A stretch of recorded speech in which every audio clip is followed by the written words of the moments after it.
দাবি করছে রাষ্ট্রপতিও নাকি রাজনীতি করছে। দেখুন, তৃণমূল যে জায়গায় পৌঁছে গেছে, তৃণমূল নিজেদের স্বার্থ ছাড়া, ক্ষমতা চেয়ার ধরে রাখা ছাড়া তৃণমূলের আর কোনো দ্বিতীয় কোনো লক্ষ্য নেই। সেটা রাষ্ট্রপতি কেন, সবার কথাতেই তো মনে হবে যে রাজনীতি চলছে, কিন্তু আদপে রাজনীতিটা মুখ্যমন্ত্রী করছেন। মুখ্যমন্ত্রী তার এই নোংরা রাজনীতিতে বাংলার মানুষের নরক যন্ত্রণাকে আরো বাড়াচ্ছেন। ছেলে মেয়ে নেই, ফলে সন্তান হারানোর কষ্ট তিনি কি করে বুঝবেন?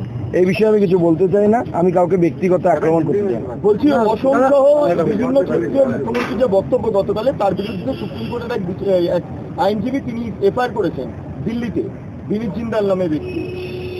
এফআইআর হলে আমি অন্ততপক্ষে আশ্চর্য কিছু হব না, এবং আমার মনে হয় সুপ্রিম কোর্ট সহ ভারতবর্ষে যে সাংবিধানিক সংস্থাগুলো আছে তাদের সবার এই বিষয়ে খুব গভীরভাবে চিন্তন করা উচিত, এবং সবথেকে বড় করে বাংলার মানুষের গভীরভাবে চিন্তা করা উচিত।